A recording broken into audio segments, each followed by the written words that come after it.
Hoje está gravando, vai ficar 20 minutos gravando.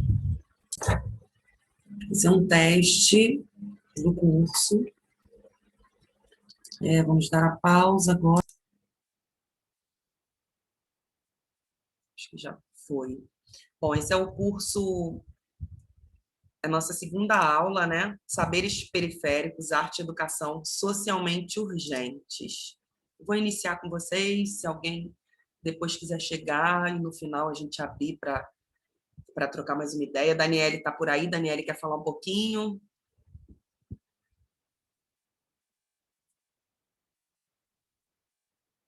Vocês me escutam bem? Sim, estou ouvindo bem. Tá. Eu vou começar aqui a passar o slide. Vou tirar minha face aqui da câmera. Aí você só me diz se está passando direitinho. Peraí. Aparece para você? Está aparecendo sim. Beleza.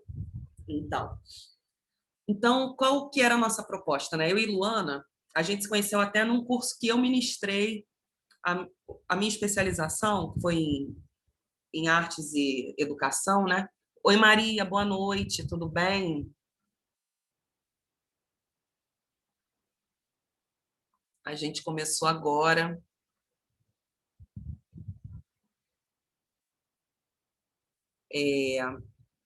A gente estava batendo um papo, se apresentando aqui, acho que são todos estudantes de artes, todos artistas já.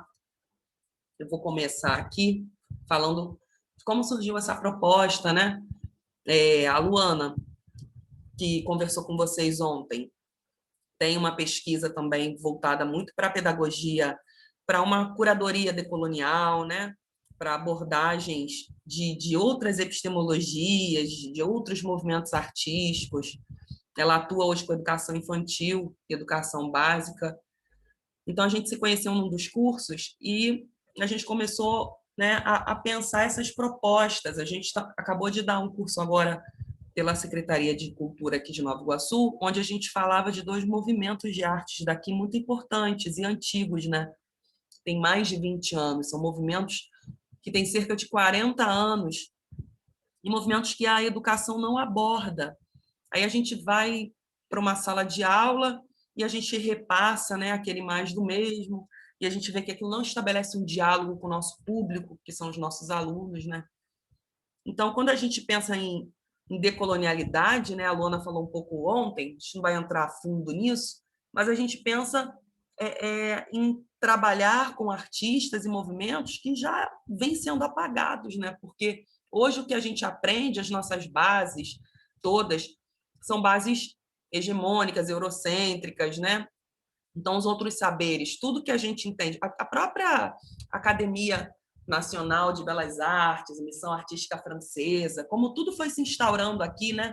A gente reproduz isso ainda na educação, vai ensinar para os nossos alunos na educação básica, aí nas escolas de periferia aqui no Rio de Janeiro, né?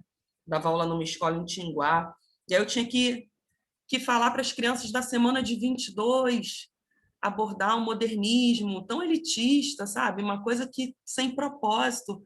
Eu acho que a gente constrói uma história de uma nação que é baseada numa arte branca, numa arte, né?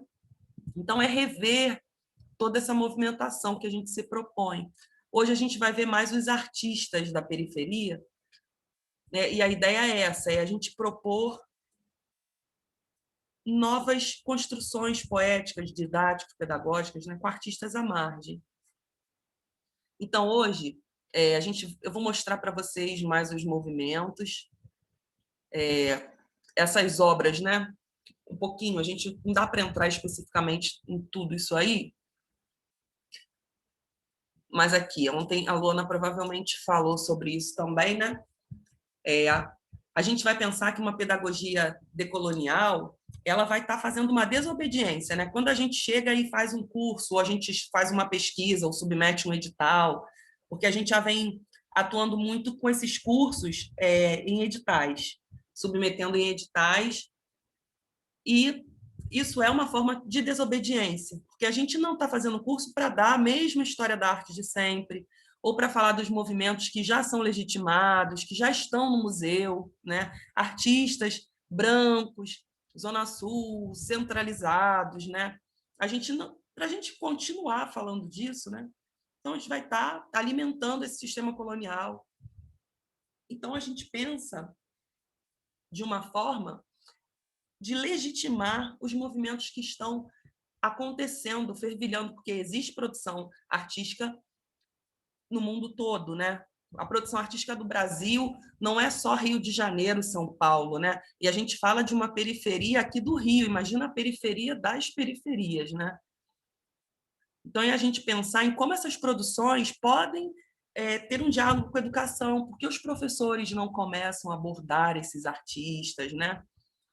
Muitas das vezes não tem repertório, não tem material. Então, a gente cria esses movimentos pequenos, né? Essas desobediências, justamente para fortalecer essas produções de arte. Então, é uma legitimação da arte pela educação, né? Então, assim, a ideia é que realmente a gente discuta, né? Pense em outras maneiras de um fazer artístico, político também, educativo, porque você imagina, se o teu aluno, ele vê, aí vocês vão ver agora alguns movimentos aqui que eu vou mostrar para vocês. Então, o aluno ele vai dialogar com a obra lá do Hélio Oiticica e ele não vai ter nem que narrativa é essa que se constrói, como esse aluno vai se enxergar, ele está aprendendo que história, uma história que objetifica mulheres, uma história que ratifica padrão estereotipado do negro como escravizado, do indígena como o índio que usa cocar, entendeu? Então, a gente tem que fazer um movimento diferenciado. Na própria Baixada, a Casa de Cultura, no ano passado, fez uma exposição com móveis e objetos, né, fetiche africano, com aquele olhar da antropologia antiga ainda, com a curadoria de um homem branco, né? Então, é um reforço ainda pensar que a arte africana é só máscara, né? Pensar que tem que botar os móveis de quando eles foram escravizados aqui no processo de colonização, né? Nova Iguaçu era machambomba e tal, mobiliário da Fazenda São Bernardino. Por que não colocar artistas negros, curadores negros, para protagonizar a produção e o movimento cenário de arte, né? Então, assim, é sempre fetichizado o periférico, o pobre, a mulher, ele vai estar sempre nesse papel de objeto, né? Fetiche. Então, são metodologias diferenciadas. A gente cria encontros para falar sobre essas produções, né? E aí ontem a Lona ratificou bastante a questão do ensino de artes, né? Da gente ter formas, formatar mesmo, pegar o trabalho desses artistas e como isso pode se adequar lá ao currículo, às questões da BNCC, como você pode fazer o teu plano de aula. Tem como, é só o professor, né, fazer um movimento, né, um pouquinho, né, daquilo que ele já costuma ser feito, do que já é dado, do que já está pronto, né? Não está dando certo até hoje. Então, sair dessa coisa que já está dada. Então, a gente está tentando resistir aos apagamentos, né? Escrevendo, de fato, novos imaginários. Aí, assim, a gente, para falar um pouco da arte e da educação, a gente entende que a arte se relaciona com várias estruturas sociais, né? A arte, ela vai narrar, vai construir uma história, né? A história da arte é a construção, até certo ponto, da história de dado povo, dada cultura, de que forma, né? No Brasil, o que a gente vê nas galerias é de fato que se produz, né? Então a gente também precisa entender a arte não só como um reflexo que conta uma história, mas como um agente de modificação, né? Vocês me escutam bem, gente? Vocês veem a tela? Tá tudo de boa? Tá perfeito. Não dormi. E aí a gente entende que hoje, se a gente vai lecionar a disciplina de artes, a gente precisa entender como funciona o cenário de artes. A gente vê muito professor que não frequenta museu, a gente vê professor que acha que o Romero Brito, da Romero Brito, professor de artes. Então, essas pessoas desconhecem uma pluralidade mínima de produção artística, sabe? Então, como é que a pessoa vai lecionar sobre uma disciplina que ela não entende como funciona hoje, né? Então, a arte ela é um sistema ou ela é um mercado? Hoje, a arte, circulação contemporânea, é puramente mercado, né? Prêmio Pipa, Bienal, as escolas de arte no Rio, né, que são poucas, Parque Lage, Escola Sem Sítio, são sistemas simbólicos de dominação ainda, né, não são horizontais. A gente vê muito museu. O museu está engajado, o museu fez agora edital de periferia.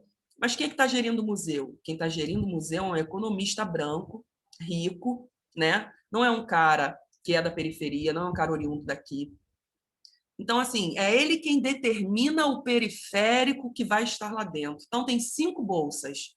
Quem vai escolher é o branco, economista. Então, assim, não é engajamento, até porque quem gere os museus no Rio, a maior parte dessa gestão é feita, por exemplo, pela Odeon, que é a produtora, né, do falecido Roberto Marinho, da Globo também. Então, a própria circulação de arte vai estar caminhando muito junto com cultura de massa, né? Então, o professor precisa ter um panorama de como circula isso. Vou ficar falando do mais do mesmo, vou ficar Arte Rio, que legal. Que legal, até que ponto? Galerias da Zona Sul, que fetichizam o pobre, que fetichizam o negro, que fetichizam a periferia, né? Então, a gente precisa fazer um movimento contrário de valorização do que não está aí somente, né? Tem que partir da gente. É o que ela está falando, que a arte ela tem um espaço físico, né? As políticas culturais são democráticas, as periferias têm verba, circulação de arte, né? Até mesmo através de captação de recursos, as empresas elas valorizam, elas investem, né? Então, quem é que está ocupando a parede das galerias? Onde estão as galerias que circulam dinheiro? Elas estão aqui na nossa mão. Quem é que gere a Arte Rio? É uma periférica mãe, filha de pobres, ou uma mulher branca da Zona Sul? Quem fetichiza o Galpão Bela Maré? O Galpão Bela Maré é gerido pela Automática Produtora, uma mulher branca, que também não é pobre. Lanchonete, Pequena África, gerido por uma mulher de família rica, branca de São Paulo, que é pós-graduada. Não estou diminuindo a importância desses movimentos, estou dizendo que não existe o protagonismo da periferia. Não existe. A periferia segue como fetiche. O branco salvador vai levar arte e cultura, escolhe a dedo alguns escolhidos, né? Não rola. A periferia, isso aí é antigo, né? Como a educação vai abordar isso, né? Aí a gente entendendo que a arte é um modelo de construção de narrativa, é aquilo, se o teu aluno ele vai ficar vendo artistas que não tem nada a ver, que produzem, porque arte é comunicação, tem toda uma construção semiótica daquela obra, né? Aquela obra vai narrar uma poética. Então, esse aluno ele vai estar vendo se para a leitura da arte contemporânea isso já é difícil fora das periferias, né? Porque na periferia ainda circula aquela ideia de arte voltada ao século XVIII, é uma arte que é do belo, é uma arte plana, é uma representação, é uma fotografia. Aqui a gente não costuma ter muito repertório para leitura e circulação de arte contemporânea, né? Não chega. Por quê? Porque a gente não tem espaços de produção de pensamento crítico sobre o que a gente produz. Tem muita produção artística aqui, artistas maravilhosos, como a gente vai ver, mas isso é discutido aqui. Quem discute essas produções? O museu, que é gerido pelo Fábio Schwartz, a Escola Sem Sítio, por pós-doutores. Então, assim, isso fica na mão da academia, na mão do museu, na mão do mercado econômico, né? Na mão de uma historiografia da arte também. Se a gente for estudar historiografia na faculdade, Gonzaga Duque, Ferreira Goulart, era só homem branco também. Quem construiu a história da arte foi um bando de homem branco. Então, é repensar essas práticas enquanto professor, para não ficar repassando um mero conteudismo vazio, uma coisa, mas para entender qual é o teu papel ali. Eu posso falar dos artistas daqui da minha região, como é que eu posso adequar, qual a importância disso, né? A importância é que teu público, teu aluno, aí sim, essa arte vai ter potência na construção dessas narrativas, vai ter diálogo, né? Vai ser dialógica. Aí que eu começo a falar dos movimentos de Baixada, porque eu sou residente da Baixada, que é a região metropolitana do Rio, né? São 13 municípios que servem de dormitório, é daqui que sai a maior parte da mão de obra que vai para os centros, né? Então, assim, a gente aqui, equipamentos públicos, temos os centros culturais. O Donana não é. A gente tem os centros culturais, né, associados às prefeituras, então todo bairro tem a sua casa de cultura. Só que essa casa de cultura, o que circula na Baixada, nessas casas de cultura, não tem o menor diálogo com o que circula no equipamento, por exemplo, municipal do Rio, que é a Laurinda Santos Lobo, Castelinho do Flamengo, né? O Hélio Oiticica, que é no centro do Rio, equipamentos do município do Rio. Quando a gente vai para os municípios da Baixada, a gente vê isso muito sucateado, né? Eu nem coloquei o de Belford Roxo, por exemplo, que fica lá dentro e, sabe, não, os próprios artistas acadêmicos, o pessoal, ninguém nem quer. Se você fizer uma exposição, por exemplo, eu fiz uma curadoria no Donani em 2017 e ninguém queria participar. Você chamando amigos, aí as pessoas ficam aquele discurso, engajamento, mas ninguém quer ocupar os equipamentos de Baixada também. Os próprios artistas daqui. É difícil para a gente. E aí surgem os equipamentos independentes, né? O Donana era uma casa, né? A dona Ana, a mãe do Dida, né? Que é músico, o pessoal começou muito com o movimento do reggae, Cidade Negra, o Rapa surgiu aí. E aí depois veio a Ivone Landim, que é do sarau, né, da literatura, começou a fazer vários saraus aí, e isso, né, isso virou um ponto de referência ali da música, dos saraus, né, da poesia. Então, é um espaço que supre a demanda do poder público, né? Eles são pontos de cultura também, captam recursos via edital, né? Mas é uma dificuldade muito grande para captar, só quando vem edital específico, né? Edital estadual, por exemplo, captar via Rouanet, qual empresa vai querer incentivar, né? As próprias empresas também, como eu falei, elas não têm grande interesse de investimento nesses espaços de periferia, né? Aí a gente tem um centro cultural, eu poderia colocar todos da Baixada, mas assim, eu estou colocando os mais significativos. O de Caxias é bem conhecido, né? Oscar Niemeyer, toda a arquitetura. Então, assim, eu coloquei... E a gente vê que a prefeitura fez a obra, é uma coisa super absurda, isso foi até há pouco tempo. Mexeu na arquitetura sem poder para tirar justamente as pessoas que estavam dormindo embaixo do muro, né? Por causa da, enfim, situação política atual. Tudo ok? Vocês me escutam direito? Escutamos sim. Deixa eu só dar um stop para ver se alguém está tentando entrar. Não. Saiu a tela, né? Vou botar de novo aqui.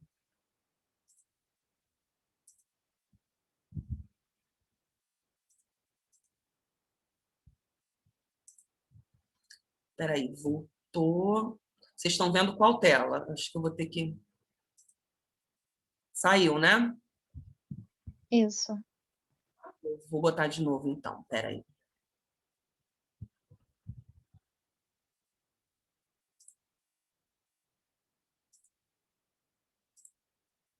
Muita demanda, gente. O Zoom, ele... Vocês agora estão de boa? Vocês conseguem... Estão vendo? Centro Cultural Oscar Estamos... Uhum. Tá aparecendo. de Caxias. Esse é um equipamento cultural de Caxias. É muito isso. Quando a gente frequenta aqui, que a galera que mora no Rio, você vai numa peça de teatro no Centro Cultural Oscar Niemeyer, em Duque de Caxias. Aí você vê lá o cenário, você vê a companhia de teatro.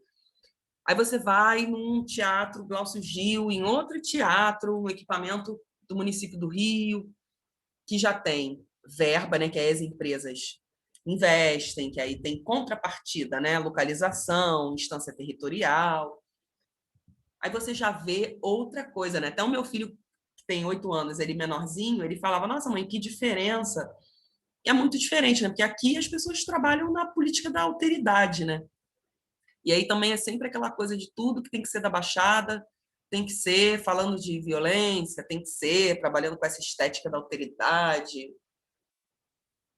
A gente tem um outro evento que é muito conhecido também em Caxias, né, que é do grafite, que vai dialogar com a arte urbana, que é o Meeting of Favela. Aí aqui eu coloquei um pouquinho, né, como acontece. Ele surge de um outro evento que rolou no Leblon, e a galera, né, viu que é aquele mais do mesmo, né, que não tem equidade de ocupação e tudo. Então, eles fizeram um movimento em Caxias em que era para todo mundo que chegasse podia pintar. Isso tomou uma proporção muito grande, né? Tem patrocínio, você vê a Oi hoje, né? Então, assim, toma proporções grandes, tem um olhar, pode ser explorado, aí tem patrocínio. Porque também a Oi, essa galera que está investindo, eles não são bonzinhos, né? Eles querem contrapartidas que vão levar o nome deles, é um marketing cultural, né? Então, a galera quer investir naquilo que possa dar. Então, se você está fazendo um trabalho de formiguinha, um trabalho que às vezes é muito bom e importante estruturalmente, mas não é um trabalho que dá palco, que dá like, você não consegue muitas das vezes patrocínio. Então, patrocínio nem sempre vai investir no que é bom, no que é, de certa forma... Não estou dizendo que o Meet uma Favela não é não, gente, que é um movimento maravilhoso. Eu estou dizendo, né? E eles sabem, assim como outros movimentos, depois eu vou até falar, o próprio Faim, que essa galera fetichiza, mas eles aproveitam e é isso, tem que fazer com verba mesmo. Mas as empresas não são super legais e engajadas, né? Nunca são. Aí esse é um movimento em Caxias. Então, assim, é de pintura, pinta a rua, a galera grafita os muros. Se depois procurar para trabalhar arte urbana, é bem legal. Ele vai abordar a periferia. Então, é um movimento que o professor pode trazer. Né? Eu falo com os meus alunos sempre também do Enraizados, que é de Morro Agudo, Nova Iguaçu, que também é voltado mais à música, né? Ao hip hop, e em contrapartida também ao grafite, traz essa coisa do grafite. E aí eles mesmos se articularam em Nova Iguaçu, porque produziam seu grafite, não tinham espaço para escoar sua produção, foram numa loja na Nixtel, negociaram, botaram os grafites deles na parede. Então, eles criam, né, outras formas de circulação ali, isso é muito legal. Até no curso que eu dei na Casa de Cultura de Nova Iguaçu, em que eu falava de arte urbana, foi o Dudu de Morro Agudo, que é desse movimento Enraizados, né, que tem um espaço em Nova Iguaçu, e foi o Paulo Bill Tassiarini, que é do Artcore. E a gente fez uma contrapartida, né? O Artcore começou de uma produtora, né? Do Paulo Bill, que é um cara que mora no Recreio e tal. Então, ele vem com uma proposta para usar os jardins do MAN. E como era uma proposta, né? Que envolvia uma produtora de determinado local, uma pessoa, né, simbólico. Aí a gente vai entender a circulação simbólica. O próprio MAN, ele englobou, fagocitou essa programação e essa programação passou a ser do MAN, né? A gente vê que a coisa bomba, tal, e aí é a apropriação da linguagem periférica por outras instâncias, né? Porque aí nem a galera lá é a coisa mais do skate, uma coisa também do hip hop, da arte urbana, mas foi uma apropriação, porque, de fato, essa arte urbana ela vem dos guetos, né? Até se a gente for estudar a fundo. Mas esse movimento Enraizados também é um movimento assim bem importante em Nova Iguaçu, conseguiu se instrumentalizar, né? A gente fala assim, instrumentalizar, o que é captar recursos, sobreviver do seu trabalho, né? Que é muito difícil. A arte, a cultura conseguir sobreviver, o trabalhador da arte e da cultura conseguir viver do seu trabalho nas periferias, né? E também como professor, o professor conhece, os meus alunos não conheciam. E aí eu passava sempre trabalho, falava do Enraizados, da Afrografiteiras, que eu nem coloquei aqui também, mas tem muitos movimentos. Então, ó, aquilo que eu estava explicando, né? Eles dão cursos, fazem eventos na praça de hip hop, feira. Então, também supre a demanda do poder público, né? Porque esse tipo de movimentação deveria ser feita pelas secretarias de cultura, mas acabam não sendo, né? E aí os movimentos suprem essa demanda e tem muita dificuldade em conseguir parcerias, apoio. E a gente vai falar agora de um movimento muito importante. Tá tudo ok, gente? Que eu falo rápido pra caramba. Tá ok. De boa, né? 7. Tem um movimento, o FAIM surge em 2017 em Bariê, Caxias, criado pelo Osmar, que é geógrafo, professor também, né? Que tinha toda essa questão territorial, das ausências, dos apagamentos, né? Os espaços de arte, imagina, se você quer falar de arte para os seus alunos, não tem um museu com educativo, com mediação na Baixada. As casas de cultura que tem, não tem uma circulação fidedigna, não tem um trabalho, né, instrumentalizado, voltado no campo das artes visuais. Aqui na Baixada a gente quase não vê curador, a gente vê muito produtor cultural fazendo exposição. Então, assim, a gente não tem uma visão instrumentalizada.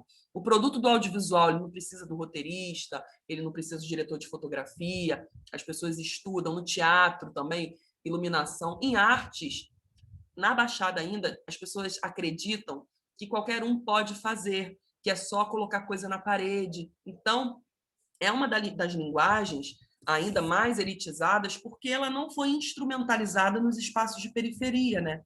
Até mesmo nos mapeamentos de cultura feitos agora para o Aldir Blanc, muitos municípios nem consideram artes visuais como um segmento à parte. Então, como é que a gente quer trazer instrumentalização, visibilidade para os movimentos de arte se as pessoas não enxergam isso como uma área de estudo, formação, trabalho, né? Esse é o primeiro ponto. A gente precisa ter uma visão instrumentalizada. E aí o Osmar cria um movimento, cria uma feira de arte. Ele diz que na primeira só foi a mãe, o pai. Ele diz que foi assim, o público foi pequeno e a coisa tomou né? Em 2018 já foi maior, 2019 a coisa cresceu. E em 2020, em virtude da pandemia, eles fizeram um trabalho de lambe-lambe, né? Pelas ruas de Imbariê, e aí até 2 artistas, também oriundos de periferia, né? Que são legitimados, já foram fetichizados, englobados. O mercado escolheu para que eles derem, né, para dar certo, né? Que a gente dá certo é quando a gente é legitimado pelo mercado. Foi o Maxwell Alexandre, da Rocinha, né? E o Mulambo, que é do subúrbio do Rio. Eles entraram em contato com o Osmar e forneceram trabalhos deles para os lambilambes. Então, assim, quando que o moleque de Imbariê ia ter contato? E aí a questão da narrativa, do diálogo, né? Porque né, se estabelece um diálogo com esse público quando os artistas são oriundos desses locais. Não que a gente precise só ver produção que é da periferia, que a gente não vai querer ver. Não, porque também a gente fica vendo aquelas coisas vazias, você vai no Arte Rio da Vida, é um mais do mesmo, é uma cópia. Aí tu fala, nossa, aqui é fulana? Não, esse... Então, sabe, aquela arte tem que ter cunho político, sim. Quem diz que arte não tem que ser política é artista herdeiro, é quem não, né?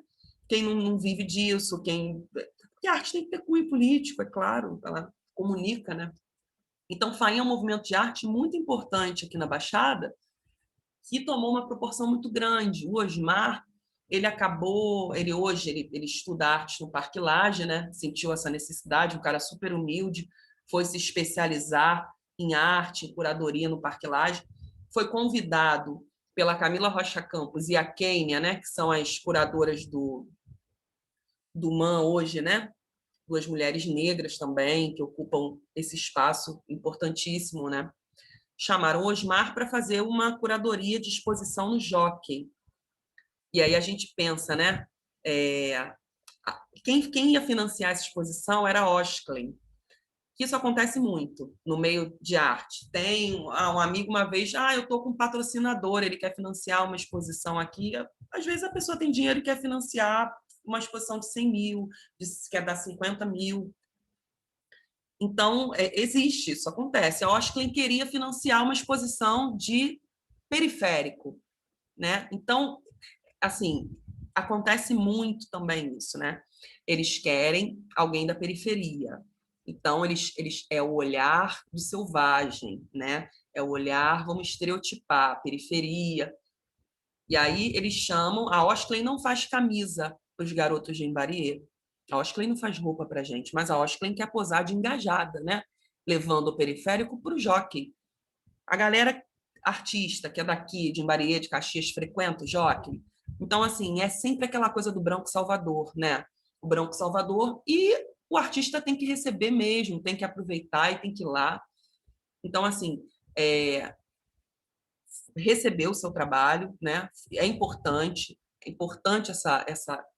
essa atuação, é importante ele estar lá como curador, não somente como artista, né? Mas ele só foi porque as 2 curadoras do museu eram 2 mulheres negras, e aí a questão dialógica, né? Será que se fosse o cara branco, ia chamar? Ia chamar, mas até que ponto ia dar liberdade para um certo protagonismo, né? Agora, será que a Osklen queria patrocinar essa exposição aqui em Imbariê? Será que ela tinha interesse? Né? Então, essas problematizações, por quê? Isso, enquanto educadores, né, a gente precisa levar isso através dessas produções que a gente vai levar, porque para passar conteúdo para o aluno, realmente a figura do professor ela fica sem sentido. Ele vai lá, pega uma videoaula, porque hoje em dia está assim, né? Nas universidades particulares, uma amiga professora, ela grava uma videoaula. Aí aquela videoaula alimenta a universidade A, B, C, o aluno não tem contato com esse professor, quem vai corrigir o exercício é um tutor e quem vai tirar dúvida com ele é outro tutor. Então, assim, é um fracionamento, né? A educação mesmo. Então, a educação é para ensinar o aluno a pensar, a ter pensamento crítico, né? A se entender dentro da sociedade em que ele vive, né? Então, é sobre isso. Aí, falando de um outro movimento, também de Baixada, que é pouco utilizado, que é pouco conhecido. A gente deu um curso agora para falar só sobre esse movimento e o imaginário periférico. É o movimento Manhãs de Outono, de Nova Iguaçu.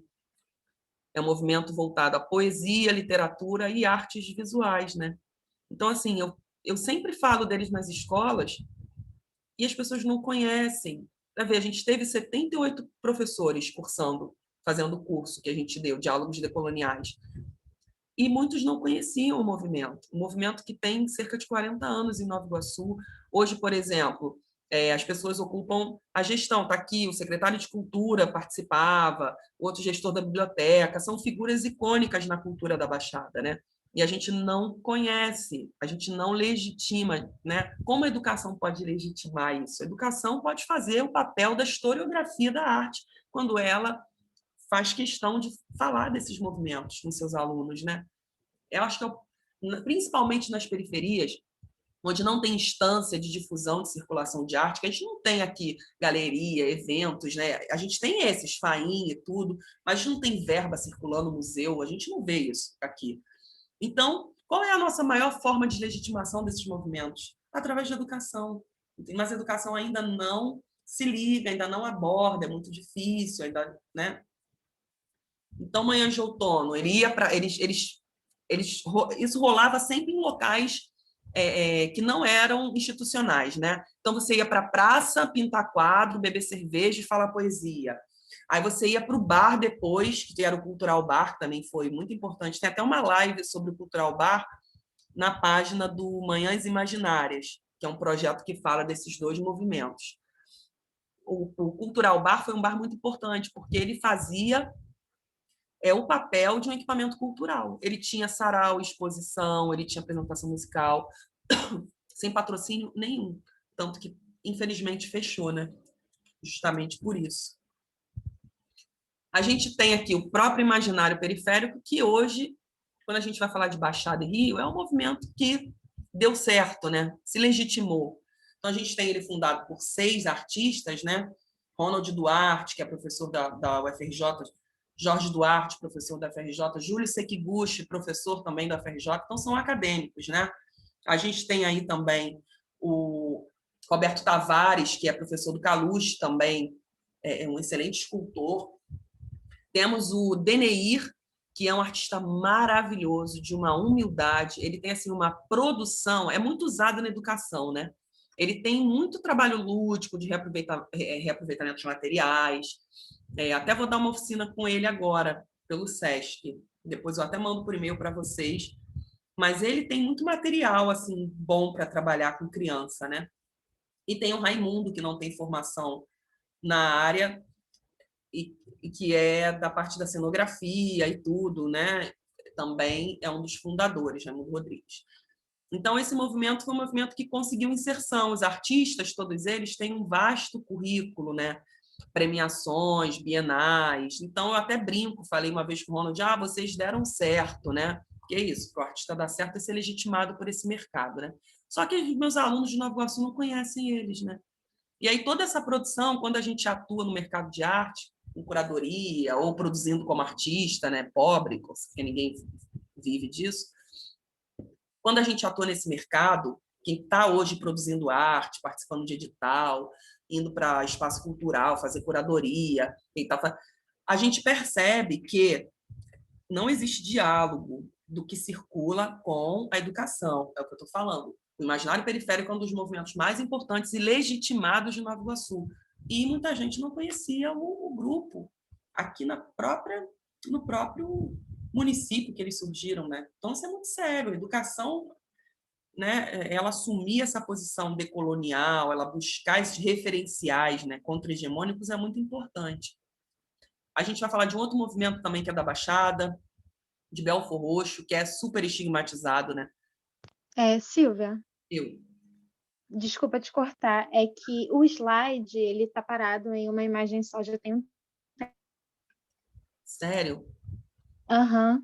Qual imagem? Deixa eu tirar e voltar. Estava na do museu lá de Eita, Caxias. caraca, Ficou um tempão sério? ali.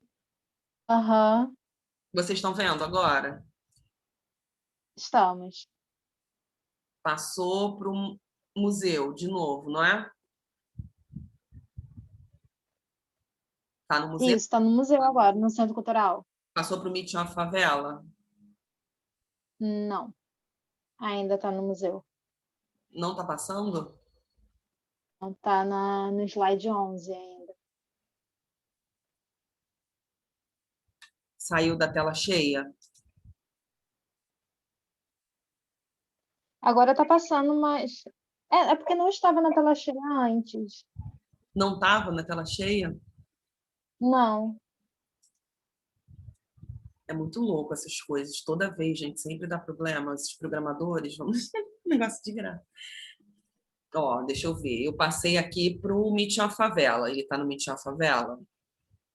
Sim, Agora foi para o Enraizados? não. Ainda está no Meeting Off Favela. Travado. Oi. Travou? Não foi para o Travou. Enraizados? Não, Não, tá não no foi Meet não. a Favela. Tinha uma demanda, né? Agora eu tirei da página toda e botei. Agora está no Instituto Enraizados. Agora está no Enraizados na tela cheia. Eita, putz, grilo, gente. Aí eu tirei também, não ajuda, né? Botei no Enraizados de novo. Vamos ver se vai ficar. Tava passando super de boa aqui. Faim, tá no Não, pra Faim? gente estava parado. Não, tá no Enraizados e não tá na tela cheia. Ih, já botei na tela cheia. Ó. Vamos ver se vai. Às vezes eu gosto de entrar pelo celular para acompanhar. Tem muita. Faim, foi pro Faim? Não,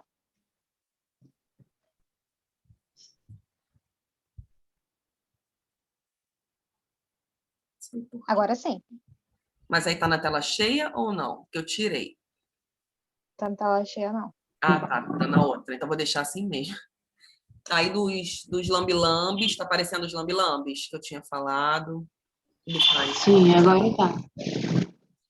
O Manhã de Outono, que é o movimento de Nova Iguaçu, que era uma galera muito grande que se reunia nas praças, que até hoje também, Cultural Bar, as praças, as produções, era muito de pintura, movimento de pintura, que também dá muito para usar com os alunos. O imaginário periférico, passou para o imaginário? Agora tá passando o slide. Coletivo Fala, estava no Coletivo Fala, que é de Belfor Roxo, que também faz eventos. Tem muitos esses movimentos feitos por artistas locais, é sempre pelo pessoal daqui. Quando tem potência, quando vem gente de fora, é o Branco Salvador trazer arte e cultura para o local que não tem, né? Geralmente é muito pontual, né?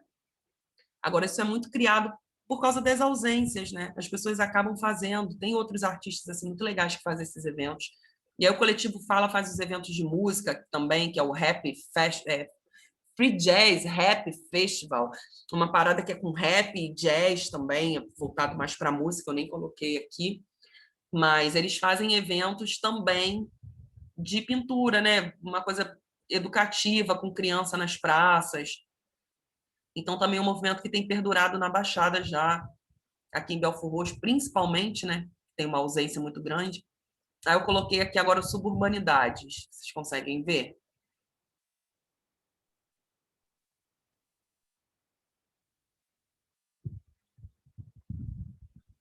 Sim, tá passando suburbanidades. Show. Suburbanidades é um projeto da Cíntia. A Cíntia é grafiteira, né, formada em arte pela UFRJ. Também fez o projeto lá Afrografiteiras com a Pamela Castro. Ela criou um site de difusão, né, de arte suburbana, né, para os artistas também não legitimados, e aí eles fazem chamadas, fazem convocatórias. A última agora que eles fizeram foi mais voltado para artistas de Niterói, ia ter uma exposição no MAC, né? Então é bem legal, porque você acaba legitimando essas produções, você cria meios de legitimação. Então o que ela fez, né, foi buscar formas de legitimar essas produções. Também é um movimento que vem perdurando, já fizeram exposições no Castelinho do Flamengo, eles têm esse site também. Então, é bem legal. O próprio site é um local em que o professor pode buscar material, né, para falar de uma arte que não seja aquela arte que a gente sempre vê. Eu coloquei um artista só aqui, porque lá no grupo tem vários, no site tem vários, que é um artista também conhecido aqui no Rio, é o Marlon Chapeleiro, e ele tem umas temáticas também super importantes para trabalhar, e a gente vai trabalhar sempre com os mesmos artistas, né, antigos, para falar de arte africana. Não, vamos trabalhar artistas contemporâneos, né? Porque muitas das vezes... Então, são repertórios outros. Esse artista é bem conhecido, para vocês darem uma pesquisada depois sobre ele, esse trabalho também para utilizar com as crianças. Agora, a Semana da Consciência Negra chegando, né? Então, assim, ele está lá numa das exposições do Suburbanidades. Legal para vocês entrarem depois no site. Outro artista que eu trouxe aqui, que até está na exposição lá do Faim, o Osmar, está fazendo uma exposição no Jockey, que o Jefferson também está. Eu queria ter botado todos, mas aí ia ter que ser um dia só. São muitos artistas maravilhosos aqui. O Jefferson, ele é de São Gonçalo, né? São Gonçalo fica do outro lado da ponte, depois de Niterói, também uma região, né? Uma região violenta também. Ele tem um trabalho, ele aborda de forma muito visceral a questão da violência, né? Então, todos os trabalhos dele, ele foi um dos únicos artistas, eu dava um curso chamado Outras Histórias da Arte, lá no Donani, Belfort Roxo, sábado de manhã. Aí tu manda mensagem para vários amigos artistas, todo mundo posa de engajado, olha, mas ninguém quer pegar e fazer mediação educativo, ninguém quer sem receber, e tudo bem, às vezes a pessoa, pô, tem dinheiro e tal, mas tu chama para ir, vem aqui no Castelinho do Flamengo, aí a galera vai, né? Tá tudo bem, faz parte. O cara saiu de São Gonçalo, de trem, pegou lá, atravessou a ponte, depois pegou o trem na Central, para me encontrar em Belfort Roxo de manhã, com a mala cheia de obra dele para mostrar para os alunos, cara. Isso, assim, é máximo respeito, né? A pessoa leva, assim, é muito importante. Isso é um trabalho de potência mesmo. E aí ele tem esse trabalho, tem vários, né, que são muito bons. Esse trabalho aqui também eu mostrei já, eu já usei com alunos, né? A coisa das milícias, do evangélico, na Baixada, nas periferias, a gente vê várias igrejas. A cada quarteirão, a gente tem uma igreja evangélica. Miliciano, traficante evangélico, né? Aqui, milícia evangélica, todo mundo é evangélico. Se você for de religião de matriz africana, você é perseguido. Esse trabalho dialoga muito com periferia, com as periferias daqui, né? Tem um outro dele também, Prêmio Genocídio 2018. Tem trabalhos muito viscerais, assim. A gente abordar a violência em periferia, é um artista maravilhoso. Eu coloquei um pouco aqui, assim, coloquei alguns dos principais movimentos que a gente tem hoje, né? Não existem muitos movimentos, existem os artistas mais antigos, esses movimentos mais antigos, existem esses movimentos atuais, alguns já existiram e perderam força. O João Paulo Ovidio até deu um curso sobre arte contemporânea no SESC, né? E aí a gente estava conversando, e ele estava pesquisando sobre os salões de arte na Baixada, né? E achou muito pouca coisa, sempre nos jornais, né? Mas já tinha algumas movimentações de artes aqui, uns salões, década de 60, 70, mas foi tudo muito incipiente, acaba sendo apagado, né? O que rolou aqui não foi legitimado, não foi discutido, então existe o apagamento, né? Qual a importância da educação para esse não apagamento, né? Então, existe um diálogo real entre o conjunto de normas e parâmetros que regem o ensino de arte, o cenário de arte atual, é aquilo que eu estava falando. A circulação hoje contemporânea é uma coisa. Existe uma defasagem muito grande por parte dos professores da própria licenciatura nessa questão contemporânea hoje. Não na minha formação, vim da UERJ. A UERJ tem já esse recorte muito grande do cenário contemporâneo. Mas não existe. A gente vê os professores de artes, né, dando máscara, falando índio, sempre com aquela coisa estereotipada, porque o cara tem que pegar 22 turmas, 23, para ter um salário digno. Então, é uma coisa proposital também, né? O professor, ele tem tempo de buscar repertório diferenciado, né? É interessante para o sistema que a gente saia desse mais do mesmo. E aí, tanto que teve uma pós na UFRJ, Ensino de Arte Contemporânea, só em 2018, ela não voltou a acontecer. Tem as do Pedro II, né?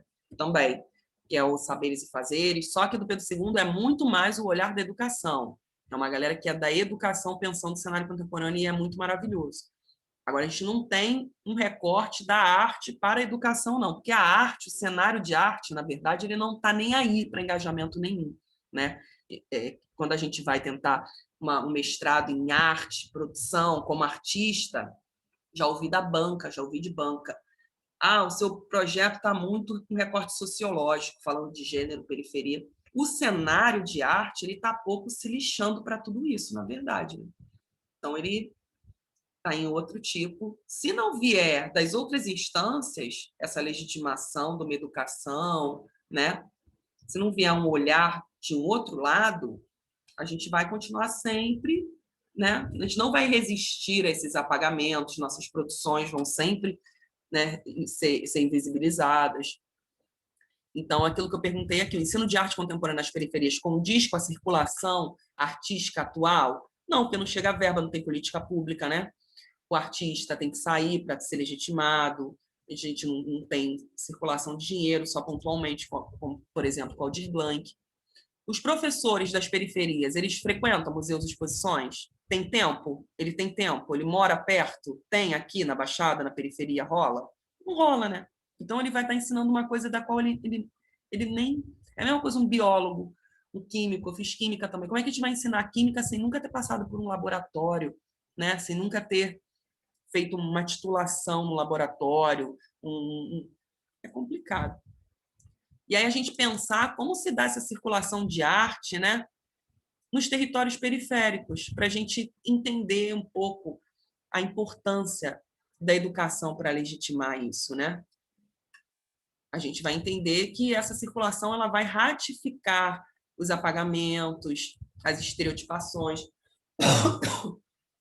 Tudo tranquilo, gente? A gente está aqui no painel que está dizendo interlocuções entre o sistema de artes e educação. Tá sim. Beleza, então Tá como passando. passei para o outro aqui, eu falei lá no começo para vocês, a gente, enquanto professor, enquanto bacharel em artes, historiador da arte, a gente já sai da faculdade com uma base totalmente hegemônica, né? Com as nossas epistemes lá, né? Muito elitista, né? Branca, europeu. Então, a gente não sai com uma base de formação, a gente não estuda filosofia africana na faculdade, a gente não vai aprender outras cosmologias, a gente vai estudar um pouco da parte indígena, estudando antropologia, né, como um animismo, como outras, né, com o olhar. A gente não engloba isso na nossa formação. Esse projeto tem um site dele até, a História da Arte sem o A. Foi um projeto que recebeu um prêmio da Select, até uma revista de arte. Eles pegaram todos os livros de história da arte das graduações do Brasil, né? Ah, quantas são? Qual a bibliografia? Que livro eles usam? História da arte só. E aí eles fizeram uma pesquisa, né, para saber quantas imagens de mulher tinham, quantos homens tinham, quais eram os países citados. Então, assim, hoje, quem está se formando em artes no Brasil está saindo totalmente com a formação, entendendo. Aí a gente vê um pouquinho aí. Imagens de mulheres, né? 44% estão nuas. E aí, homens, só 18% estão nus ou seminus. E desses 18%, 48% Jesus Cristo, né? E a gente vai falar uma história da arte toda italiana, Estados Unidos, França, Alemanha. Olha ali. A história da arte não é uma história dos objetos e das experiências artísticas. É a história das fotografias também, né? Que a gente está vendo as imagens. Então, como está se construindo? A nossa base de formação é uma base que requer uma reconfiguração, né? Os próprios currículos estão arcaicos. Você vê professor branco dando história de arte africana, você vê ateliê terreiro na FRJ fazendo evento de macumba com branco da Zona Sul. Então, assim, sabe? Sobre isso. A gente precisa requerer a coisa da, né? A coisa de ser representado. Uma vez, numa live, uma artista que participou do Artistas Latinas comigo, a mulher da periferia, a mulher negra, ela estava falando isso, que requerer representatividade, isso já tem tempo, né? Agora, há de se requerer equidade de ocupação, porque aí você vê o cara lá no MAN, ele faz um evento no ano, bota, sabe, aí vai a galeria e tal, e bota um periférico, bota uma mulher, um negro, um artista indígena, e eles posam de engajado. Mas, assim, se a maioria da população é mestiça, é negra, a maioria é pobre, a gente vê que a riqueza se concentra na mão de poucos, por que não é essa maioria que está ocupando os espaços de arte ainda, né? Então, há de se requerer essa ocupação, esse protagonismo, né? E aí aquilo que eu já tinha falado, acho que bem está repetido isso aqui, né? Da gente entender a arte como um agente de modificação da história, né? E aí a gente entendendo a arte como um agente de modificação é que a gente vai cometer essas desobediências epistêmicas, né? Desobediências, criar novas pedagogias, criar espaços outros para que a gente fale sobre a nossa produção, né? Instrumentalizar aquilo que eu falei também, entender a arte como um campo de conhecimento, como um campo de produção, né? Então, assim, a gente precisa entender isso para saber a importância da educação nesse diálogo, né? Aqui eu botei algumas referências, vou abrir para a gente conversar um pouquinho, que fala alguns autores, né? Depois, se vocês quiserem, eu envio, mas achei que não estava aqui, tá? O outro. Isso. Falando um pouco sobre colonialidade, sobre, né, a questão da próprio Stuart Hall aqui. Cada autor, Bourdieu, vai falar da sociologia e arte como sistema simbólico, né? Esse Kandal aqui também é muito bom. São, assim, arquivos. Depois eu vou enviar, porque eu acho que eu tenho todos eles em PDF. Posso compartilhar numa pasta com vocês. Bell Hooks também, que é uma autora super importante. Então, assim, esses autores aqui que eu coloquei não são muitos da educação, né? Porque eu tentei trazer um olhar de quem vem do mercado, do cenário de arte, né? Para a educação. Então, mostrando, né, que de fato isso não vai por partir dos artistas. Os artistas não vão chegar, olha, gente, fala aqui do meu trabalho. O cenário de arte não está preocupado com a educação, né? Então, se a educação, se o educador, se o professor não se preocupar nessas formas de legitimação, em buscar outros repertórios, né? Em falar de outros artistas que têm um diálogo maior com a sua realidade, com a realidade de seus alunos, isso não vai partir de ninguém, né? Então tem que partir da gente, buscar outras maneiras, outras abordagens, adequar isso nos nossos planos de aula, né? Entendendo que assim a educação vai ter uma característica transformadora, né? Não de fazer sempre aquela coisa igual. Enfim, eu falo pra caramba, xoxo muito o sistema de arte. Queria abrir para vocês trazerem contribuições. Vou tirar aqui a tela, saiu, né? Agora aparece minha face. Eu queria saber se alguém podia trazer alguma contribuição. Letícia é de São Paulo, né? Nívia, não sei de onde é. Daniele trabalha na Casa de Cultura de Nova Iguaçu, já vê um pouco disso que eu estou falando, né? De como o sistema acaba sendo, às vezes, para a gente que é da Baixada ou das próprias periferias, ocupar os nossos espaços já é difícil, né? Então, é muito complicado, assim, viver, trabalhar, atuar na área de artes. É uma resistência hoje, né? Onde querem diminuir a quantidade de horas da nossa disciplina no currículo, onde qualquer um pode ministrar. A gente vê muito professor sem formação em arte dando a nossa disciplina. Então, qual a importância, né, do ensino de arte? Isso cabe a nós. Se a gente não repensar isso, a gente não faz as micropolíticas, né? Provoca essas... Mas alguém queria... Não, sim, exatamente. Eu só queria comentar, né, que assim, eu sou estudante de artes da Rural de Seropédica. A Seropédica é baixada, né? Só que dentro da sala de aula, eu acho que alguns professores eles não têm uma visão que Seropédica é baixada, que estão ensinando arte para estudantes da Baixada, que majoritariamente são da Baixada, né?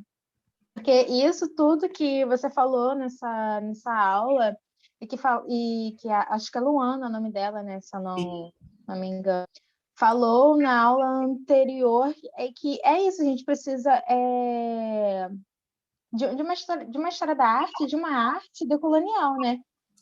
Que é uma coisa que a gente não aprende dentro da universidade. Sim. Outro universo, né? Você vê também, Daniele, que a maioria dos professores, hoje, quem pode fazer um doutorado, um mestrado, você vê é muito difícil a gente ver pessoas oriundas, né? É minoria. A gente tem o Marcelo Campos na UERJ, que veio de Mesquita, mas assim, é minoria, né? Porque a galera que vai seguir a docência, para fazer um doutorado, um mestrado, tem que ter alguém bancando, tem que ter... A pessoa que precisa pagar uma conta, sustentar uma casa, ela não vai ter tempo para dar aula para educação básica, fazer um mestrado, um doutorado. Então, é para eliminar, né? Não é para qualquer um chegar até lá. Aí você vê umas pessoas... Exatamente, a professora minha na UERJ, vocês têm que conhecer o MoMA. Querida aluna cotista, eu estudei minha vida inteira no estado, MoMA, sabe? Assim, então, como é que você vai chegar a um professor desse, de uma área de humanas, sabe? Um professor universitário, às vezes, tem uma didática pior do que... Aí a gente, enquanto educador, a gente tem que se mirar nesses aí e falar, não quero ser assim, gente. Que a gente acaba fazendo isso. Você vai chegar lá, vou chegar lá em Tinguá, olha, gente, construtivismo russo para os meus alunos. O que a criança vai fazer com construtivismo russo? A criança nunca vai na vida dela na Capela Sistina, gente. Eu vou dar ênfase a isso. Para fazer... Não é melhor chegar e trazer um mulambo? Como é que eu vou adequar, né? Aí cabe ao professor. Eu tenho que dar isso está no currículo. Como eu posso criar? Eu, quando era obrigada, porque nas escolas particulares a gente tem que dar o livro, né? Não interessa a metodologia, dá o livro. Aí o livro falava lá do cobra, que artista grafiteiro é só cobra. Aí eu dava o cobra, 1 minuto de cobra, aí pegava e dava o Meet of Favela, Enraizados, aí falava a aula toda deles. Então eu não dava muito palco para o que o livro trazia, e eu trazia sempre a contrapartida da periferia para dialogar com aquilo ali. Porque senão a gente, sabe, é muito aluno, caramba, eu conheço, é aqui perto, nossa, e tem aquela, é aqui, funciona, porque a gente já manda esse recado para os alunos, né? Ser artista não é para você, ser cantor não é para você, ser ator não é para você. Então, por que para a Baixada a gente tem que ser cuidadora de idoso, manicure? A gente não pode ter um cursinho em Parque Lage aqui, uma escola de arte, não, a gente só pode ter curso para manicure, para cuidador de idoso, para babá. Ué, a gente só serve para mão de obra barata, gratuita e braçal, o topo da pirâmide? A gente não pode formar intelectuais na Baixada, seres pensantes, artistas, eloquentes, né? Pode. Então, a gente tem que passar esse recado para o nosso aluno também, que ele não serve só para trabalhar, né, com coisas que não exigem um pensamento crítico. Porque é isso, as periferias, a gente acaba ratificando formações industriais, tecnológicas, para fornecimento de mão de obra e profissões para criar pensamento crítico. Deveria ser o papel da educação, né? Mas do jeito que está sucateada, não é, né? Então, é sobre essas coisas. Letícia, que é estudante também de São Paulo, quer falar alguma coisa com a gente? Daniele, acrescentar? Eu posso falar? Claro! Nívia. Bem.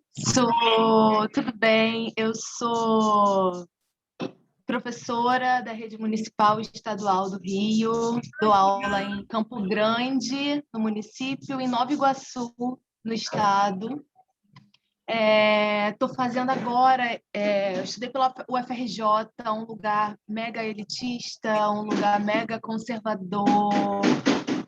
Tive muitos embates na minha formação, porque, enfim, né, moradora de Campo Grande, pegar Brasil todos os dias, e estou, nesse momento, fazendo um trabalho de desconstrução e de decolonização do meu currículo, e tive várias crises, assim, esse ano, porque comecei um ano muito empolgada por Bell Hooks ensinando a transgredir, muito empolgada por conhecer outras referências, e aí acho que essa pandemia e toda uma questão de trabalho de formiguinha sozinha, né, na escola, me fez chegar num nível de exaustão que agora eu estou afastada, peguei uma licença essa semana por ansiedade.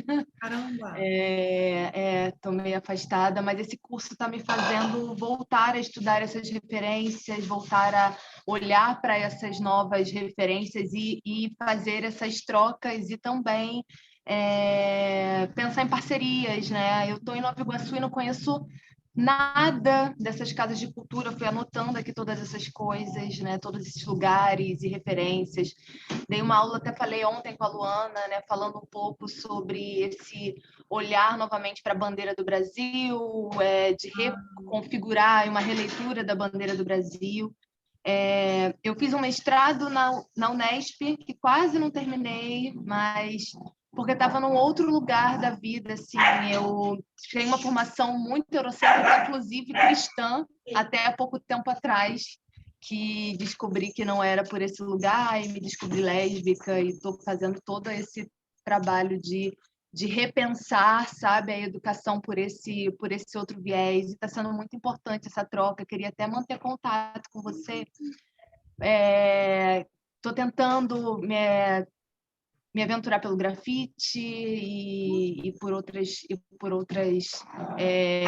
cenários da arte também que sejam com a linha e com crochê, que na UFRJ esse momento todo da vida eu não me enxergava como artista, mas sabe, há uma diferença de você pensar o professor e de se entender como artista também, né?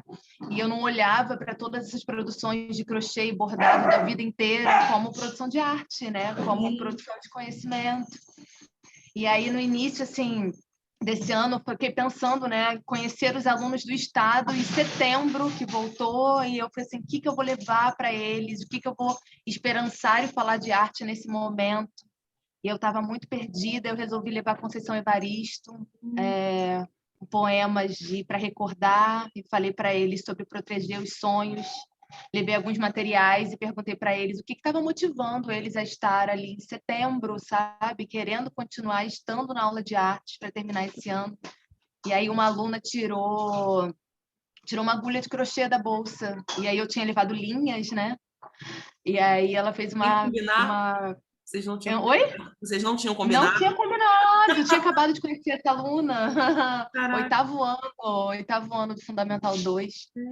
E aí ela começou a fazer a correntinha, amarrou no meu braço, falou que tinha sido uma aula que tinha esperançado ela, que o crochê veio das avós dela e que ela estava se enxergando como possibilidade ali do crochê. E isso me deu um senso, um lugarzinho de esperançar também, né, que é necessário para a educação.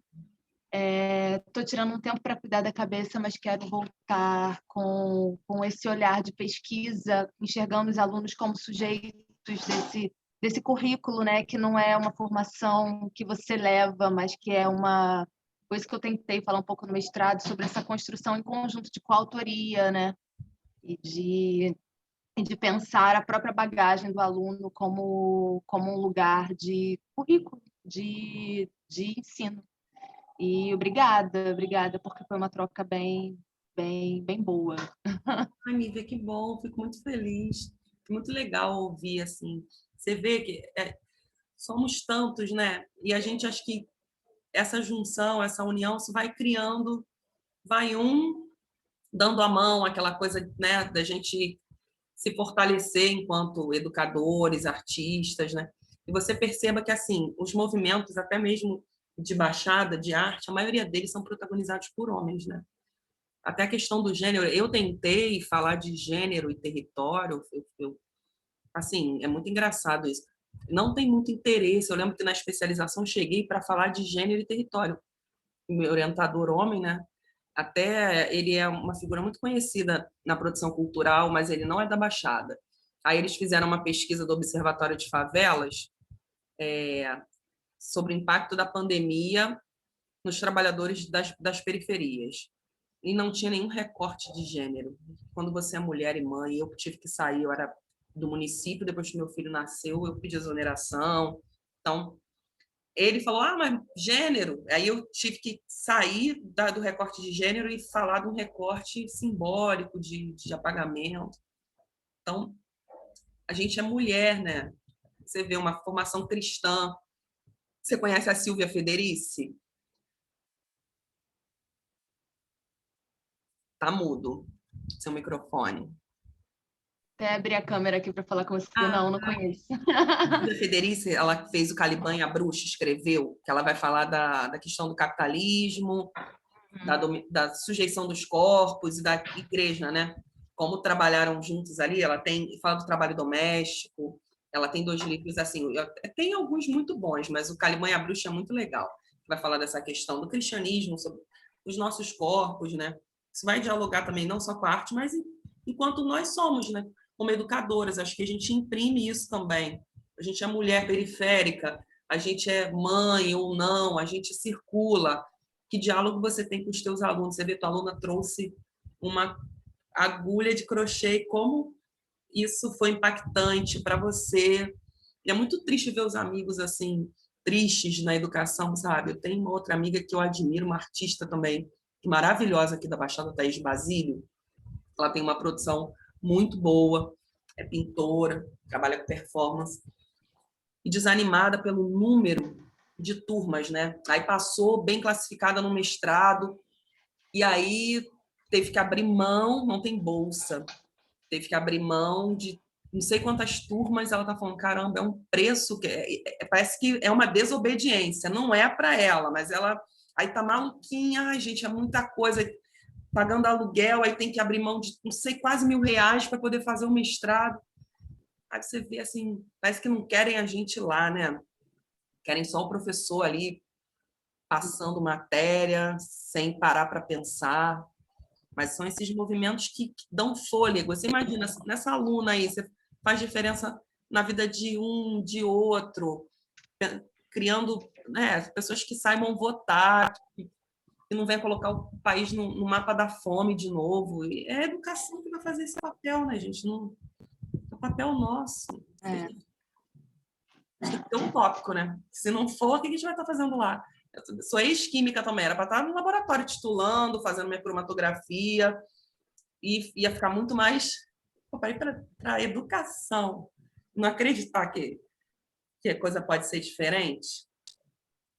Aí sei lá, tristeza da tristeza. A gente tem que acreditar mesmo. Ai, crochê, eu adoro. Tu conhece o Afrografiteiras? Tu conhece Eu a agora tô. Não conheço mais ou menos, conheço por nome, o Gato Grafiteiras.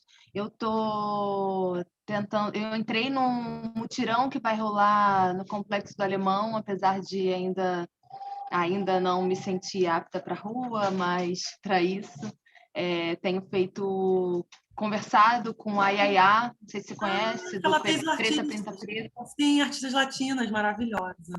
Isso. E aí ela tem me dado força, assim, sabe, vamos para a rua para travar, e é isso. E tô tentando voltar, tentando me esperançar, tentando olhar para a educação com um pouco mais de gentileza para a educação comigo, que estou com a sensação de estar começando agora, sabe? Apesar de já estar aí, sei lá, 5 anos, né? Mas estou com a sensação de estar começando agora, e aí tentando olhar para isso com gentileza.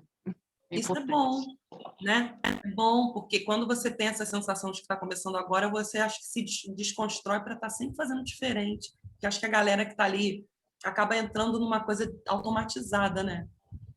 A gente acaba ficando. E é normal, porque você fica sem saco. Eu dei aula de História da Arte na FATEC, para o curso de turismo, mas aí eu sempre buscava. Mas às vezes a gente está sem saco, às vezes a gente não tem tempo, e aí pega um Ctrl+C, Ctrl+V. Mas não é tornar isso, né? É claro que a gente é humano, a gente tem nossas. A gente consegue fazer tudo ao mesmo tempo, porque é isso, né? É o que acontece na área da educação, é uma sobrecarga absurda para você ter um salário mínimo digno, é uma quantidade de turmas desumana, em que você não consegue. Mas aí, aos pouquinhos, se você faz esse movimento, daqui a pouco você já vai ter o teu próprio repertório, você mesmo já vai conhecer tanto artista diferente, e você se recusa a ficar falando daquilo ali que a galera sempre fala, né? Mas é muito E eu legal. estou agora fazendo um outro caminho também de pós, que é me inscrevi no curso do Instituto Pretos Novos, Ai, que legal! É um de tererê, patrimônio cultural. é um Patrimônio saberes. cultural, não, de patrimônio cultural mesmo, para poder Ah, pensar a cultura, uma outra cultura, né, que nos é invisibilizada mesmo. E aí, enfim, é uma relação de defasagem muito grande que eu acho que pela UFRJ, sabe?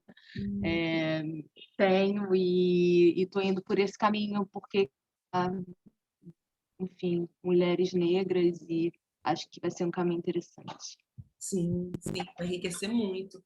Eu sempre falo que eu me reconheço meu local de privilégio enquanto mulher periférica, mas é uma pessoa que é branca, que chegou ao nível superior, né? Que eu tenho, e eu ainda sou minoria dentro da periferia. Aquela branca latino-americana, né? Com sobrenomes que é Avone Pettinari, acho que minha mãe e meus avós eram italianos, e a parte do meu pai, que era nordestina, mas eu não sou uma pessoa que não sofro racismo, não me enxergo como uma mulher negra, né? E também tem algumas pessoas de pele clara hoje fazendo esse movimento, e a gente respeita porque, mas eu não me vejo como uma pessoa branca latino-americana, né? E tenho esses privilégios, eu não vou sofrer o racismo, eu não estou tão na base da pirâmide, né? Aí você imagina, assim, as outras pessoas, né? Quando eu podia, às vezes, pagar alguém para me ajudar, para fazer uma faxina, muito sobrecarregada. E aí tinha uma menina de Caxias, separada, sofria agressão do marido, ela ia lá em casa, ela ficava vendo as obras, os úteros que eu fazia. E é engraçado a gente conversando sobre violência, os trabalhos de arte meus na parede, a gente batia papo. Você vê que a tua dificuldade de se sentir artista, né? Você que é da graduação, eu também, a própria Thaís, aquela amiga. Pô, até a gente tem, parece que uma dificuldade de se colocar nesse local. Eu sou artista, sim. A Luana também, eu estou nesse processo. Falei, amiga, pelo amor de Deus, você fez a faculdade, como é que você vai dizer? Aí você vê nas galerias, eu tenho trabalho de mapeamento de galeria, né? Eu fiz uma faxina na Arthur Fidalgo, em Copacabana, e fui pesquisar, porque eu dava uma aula sobre as produções deles, dos artistas deles. Muito artista sem formação acadêmica. Aí você vê, você é uma pessoa graduada em artes e está num processo de se descobrir artista, é tomar para si esse local, né? A gente não precisa da legitimação, a gente já teve uma parcela de legitimação da academia, a gente nem precisaria. Porque se você produzisse, né, você também poderia ser, para ver como a gente mesmo acaba reproduzindo isso, né? Eu não sou artista, não. Claro que é. Óbvio. É artista. Sim. Desculpa. Tá mudo. Gente, Daniele, Letícia, tudo de boa. Vou passar o celular para vocês, as referências, os Tranquilo. textos. Muito bom conhecê-la. Essa parte que você. Fale. Desculpa. Dá um delay. Então, essa parte que você falou que eu não sou artista, eu reproduzia muito isso. E até antes de entrar na faculdade, eu não queria fazer a faculdade de arte. Para início de conversa, acabou acontecendo, né? Porque, assim, como você disse, sou privilegiada por ser uma mulher cis, uma mulher branca, mas, assim, sou filha de nordestina, que foi diarista por muitos anos, empregada doméstica. E eu não pensava em fazer artes, eu me vi... nunca pensei em dizer sou artista, né? E eu acabei desconstruindo essa ideia. Até a ideia de que aqui na Baixada a gente não produz arte. Que antes eu tinha uma visão que a cultura mesmo só acontecia lá no município do Rio, naqueles museus e tudo mais, e que aqui não tinha uma galera produzindo, sabe? O que é uma coisa totalmente diversa, porque tem uma galera aqui produzindo e tem uma galera que produz umas coisas muito boas e muito foda, sabe? Sim, tem mesmo. Muita riqueza, né? E é isso. A gente não fala sobre isso, a gente não dialoga, a educação não se apropria, isso vai se perdendo, né? Aí o mercado vem, fetichiza, escolhe, vou escolher esse aqui. Tá. E os outros, e o que veio antes, e o que já está sendo produzido, né? Isso que é importante. A gente se colocar assim, é artista, eu, curadora, uma pessoa, curadora, eu sou formada na área, tive a disciplina, tenho a faculdade de não posso ser curadora. Aí você vai lá, exposição tal, curadoria de fulano Beltrano. Fulano Beltrano, não terminou nem a graduação. Aí a gente da periferia parece que chega nesses espaços com um pouco, sabe, a gente chega inferiorizado, até quem tem os... Imagina uma pessoa, um aluno sem formação, que não conhece museu. Imagina se esse cara vai se achar artista um dia, gente. Se a gente, professora, graduada, tem dificuldade, né? É dito que a gente não pode, mas a gente tem que fazer um movimento contrário, falar para eles que eles podem sim, o tempo todo. A gente... É bom fazer isso, vocês podem, exatamente. Que a galera provocar essas fissuras. Tem os movimentos aqui em Baixada, já voltado a pedagogias decoloniais, movimentos legais, na Faculdade de Caxias, né? José Rufino, professor. Tem uma galera fazendo um movimento legal assim também. E a gente se articular, tá sempre junto, né? Valorizando nossas produções, se indicando, né? Para também fortalecer essa economia criativa, né? Quando a gente instrumentaliza também, legitima através da educação, a gente fortalece, a gente traz investimento, política pública, né? Então tá tudo interligado. A gente precisa valorizar a nossa produção, entender a importância. É isso, gente. Muito feliz mesmo dessa troca, da presença de vocês, que a gente mantenha o contato, tá? A gente está junto, é isso. Fico feliz, agradeço. Vou encerrar aqui, tá? Um beijo grande para vocês. Eu agradeço. Coração. Obrigada, Silvia. Tá? Beijo Você enorme. vai disponibilizar também os slides para gente? Posso disponibilizar, sim. Vocês só me lembram por e-mail. Tá bom. Manda e-mail, que aí eu vou mandar os slides, referências, Tá ótimo. sites, que aqueles movimentos todos têm página no Instagram. Tá bom. Obrigada, viu? Beijo, gente. Eu que agradeço a vocês. Boa noite. Beleza. Boa noite.